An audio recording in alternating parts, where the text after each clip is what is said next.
ఈ ఉన్న నీళ్ళని అవతలకి తీసుకొని పోతుంటే గతంలో కేసీఆర్ మాట్లాడిండు, చంద్రబాబును పిలిచి దావత్ ఇచ్చిండు, జగన్ను పిలిచి దావత్ ఇచ్చిండు, రాయలసీమ రత్నావల్లసీమ చేస్తానని మా మీద నెపము. ఎందుకు చెప్పిండు కేసీఆర్? చెప్పిండు, ఇలా చెప్తాడు, రేపు కూడా చెప్తాడు బరాబర్. ఎందుకు చెప్తాడు, ఏం చెప్తాడు కేసీఆర్?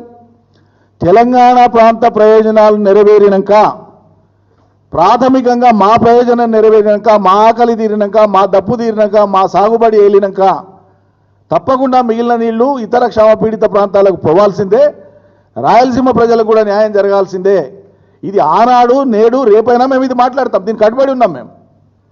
నువ్వు తెలంగాణను గాలికి వదిలేసి అవతలకు సాయం చేసేటువంటి విధంగా నువ్వు మాట్లాడతావు. రోజు తెలంగాణను తేలిక చేసి మాట్లాడతావు, 10 ఏళ్ళ తెలంగాణను అవమానించి మాట్లాడతావు. కేసీఆర్ లేకపోతే నువ్వు ఎక్కడన్నా నాకు అర్థం కాదు. ఇది తమాషాగా ఉంది. తెలంగాణనే లేకపోతే నువ్వు తెలంగాణ ముఖ్యమంత్రి ఎట్లయితావు? తెల్లారితే పొద్దుముక్తే కేసీఆర్ను తిట్టడమేనా పనికి మాలిన భాషతోనా? అది కూడా వయసు, అనుభవం, దక్షత ఇవేవి పరిగణలోకి రావు.